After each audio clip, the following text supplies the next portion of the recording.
Haverim Haverot, tudo bom? Sejam muito bem-vindos ao nosso canal. Esse é o terceiro vídeo da série da Parashat Toldot, né? A Parashat que conta um pouquinho da história de Gênesis, desde o capítulo 26 até o capítulo 28.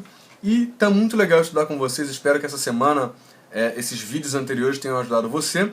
E a gente vai falar um pouquinho sobre a Parashat Toldot. A gente vai falar um pouquinho sobre uma questão filosófica, né? Que envolve aí todo o cerne dessa Parashat. Nós temos aí dois irmãos, né? E se a gente for parar um pouquinho para pensar lá do início da história, desde o começo, eles já receberam uma profecia dentro do ventre. Eles começaram a brigar no ventre e a mãe pergunta assim, mas por que isso está acontecendo, né? Nós somos uma nação de uma promessa de um povo. Por que tem dois irmãos brigando dentro de mim? Será que eu demorei tanto para ter um filho para isso? Né? E aí ela recebe uma resposta que dentro do ventre dela há duas nações, né? E essas nações, o maior serviria o menor, as duas iam crescer bastante, uma serviria, a maior serviria a menor, né? E assim foi, né? A gente tem Yaakov e Esav, né? Jacó e Esaú. Bem, vamos parar um pouquinho só no nome de Jacó, porque as pessoas têm um pouquinho de problema com a tradução do nome Jacó. O que significa o nome Jacó? A palavra Yaakov em hebraico, ele vem da palavra Ekev. O que é Ekev? Ekev ou Ekev é o calcanhar, né? Do pé, lógico. O calcanhar. E o calcanhar, a gente tem uma promessa lá atrás, em Bereshit Gênesis, que um descendente da mulher pisaria o calcanhar na cabeça da serpente.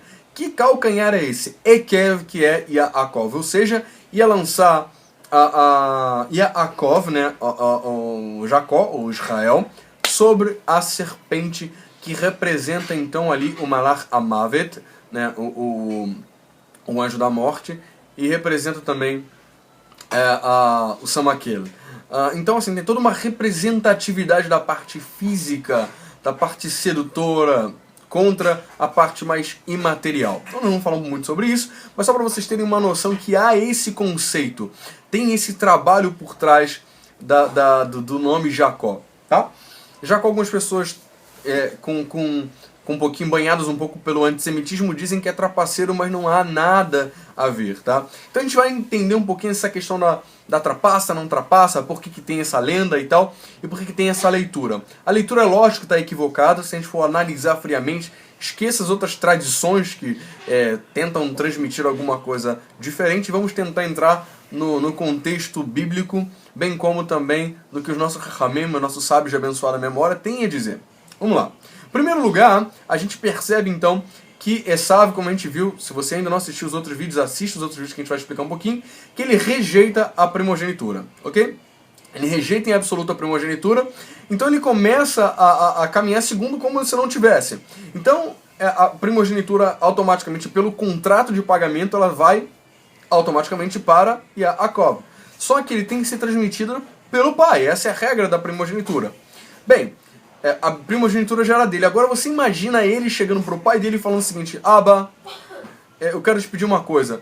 Dá a bênção da primogenitura de Esav pra mim, porque não é mais dele. Ele já me vendeu ela, então o direito é meu. Coloca a mão na minha cabeça e dá a bênção pra mim. Imagina como ia ficar o coração desse pai. Um dos filhos que ele mais tinha apreço e carinho, que era o filho que ele investia todo o seu tempo para que pudesse dar algo especial, e descobre que na verdade esse filho rejeitou tudo aquilo que ele tinha para dar. Toda aquela herança que ele recebeu do seu pai, do avô, no caso do filho dele, de Avraham Avinu, ele ia dar, Yitzhak ia dar para um filho que ia rejeitar isso e que ia morrer toda a geração, toda aquela transmissão oral de recebimento de algo especial ia morrer. Imagina que decepção na cabeça de um pai. Então a sua esposa, né, a esposa de Yitzhak, ela então conversa com seu filho e fala o seguinte: olha, você vai fingir que é Esav. Você não vai dizer que você é Yaakov, que a bênção é sua. Você vai dizer que é Esav. Mas por que uma mãe faria isso para enganar o marido? Em alguns outros casos, a gente pensa logo naquelas histórias que a gente já ouviu de mulher que abre carteira do marido escondida e etc. Não é esse o caso, não é algo para ela, por exemplo. Né? E também não é algo para benefício dela, é algo que estava relacionado à profecia. Hashem já tinha dado. Então por que mentir então? Se Hashem já deu, agora você imagina, Yitzhak era um homem justo, tá? Um homem justo vai chegar, os dois filhos vão chegar assim para ele e vai falar assim, pai, olha só, ele não quer a bênção, vendeu para mim. é minha agora, eu paguei por ela. Está aqui o contrato escrito que a bênção é minha. E aí? É minha. Imagina o coração desse pai como é que ia ficar. Embora ele seja muito apaixonado pelo filho mais velho, tenha investido muito tempo e não tendo dado certo, o que ele vai fazer? Bem, contrato é contrato. Justiça é justiça. Ele era um tzadik. A Bíblia diz que ele era um tzadik. Então como é que eu vou fazer para tirar isso dele? Não tem como fazer. É dele, pronto, acabou. O mais certo, e era o que iria acontecer normalmente, naturalmente, seria que Yitzhak ia dar a bênção para Yaakov. Porém, como é que ia ficar o coração de Yitzhak? Absolutamente destruído. Absolutamente entristecido, desanimado. Então o que aconteceu? Yaakov e sua mãe maquinaram então, planejaram trocar de papéis para que Yaakov ganhasse a bênção sem ferir o coração de Yitzhak. Foi errado fazer? Bem, em primeiro lugar, a Bíblia não diz que Yaakov sofreu uma consequência direta por esse ato. Então Hashem, ele não imputou culpa. Se não imputou culpa, quer dizer que o coração dele estava bem intencionado em fazer. Bem como também ele não roubou nada de ninguém. Ele só pegou o que era dele, só que ele enganou seu pai para que não pudesse ferir o coração do pai. Gente, é absolutamente discutível essas questões, é um ponto filosófico muito complicado. A gente ia gastar muito tempo filosofando, discutindo sobre essas questões, mas o fato é que o coração de Yaakov e de sua mãe estava pautado. Isso é justo, isso é o certo a se fazer. Enganar o pai, no caso, era simplesmente para deixá-lo menos desgostoso da vida. Porém, não foi a melhor coisa a se fazer. Eu não estou justificando aqui o fato de Yaakov ter errado no fato de ter mentido. Porém, ele obedeceu a sua mãe, em primeiro caso, ele teve que obedecer, que Buda Vaem, etc. E não tinha nenhuma questão jurídica ali que ele violaria. Pelo menos não para a época. Não tinha nada que fizesse com que ele estivesse usurpando algo, ou roubando algo de alguém, ou furtando algo de alguém. Infelizmente, as pessoas tendem a ter uma visão mais contrária ao povo de Israel nesse ponto. Porém, isso não deixa de ser algo que gerou problemas para ele no futuro. Gerou ódio, desconforto e etc.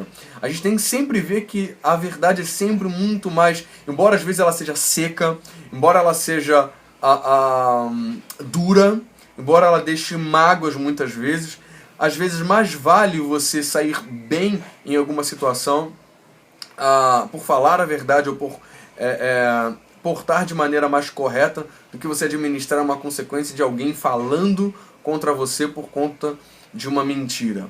Tá? Essa é a lição da Parashá dessa semana. Não importa só fazer o que é certo juridicamente. A gente tem que ter boas midot para administrar isso. E Yaakov teve que trabalhar isso durante muito tempo, morando na casa de Lavan, para que ele pudesse sim colocar em equilíbrio essa midá, para que lá na frente ele pudesse saber equilibrar, ter um bom jeito para falar com os pais ou com as pessoas de maior importância e ao mesmo tempo equilibrar a questão do fazer o correto. Não basta só fazer o correto, tem que ser educado, tem que ser delicado. E também não basta só ser delicado, tem que fazer o correto. Esse equilíbrio é um dos pontos mais difíceis, filosoficamente falando, do mundo. Mas nós devemos trabalhar para que nós possamos melhorar. A Torá, ela traz essa história justamente para a gente saber qual é o ponto ideal. A gente pegar o ponto da massa, que a gente possa trabalhar bem isso na nossa vida. Espero que a Parashá dessa semana tenha te ajudado, nos 3 vídeos que a gente gravou. Partimos então para a próxima Parashá, até semana que vem. Esse programa tá com vários Parashot semanais que a gente está postando. Espero que te ajude também na próxima semana. Que o Eterno abençoe, assista os vídeos anteriores, dê joinha no vídeo, compartilha, coloca nos seus favoritos para que você não possa perder nenhum dos nossos programas. Se inscreva no canal. Que o Eterno abençoe, até semana que vem. Shalom, lehitraot.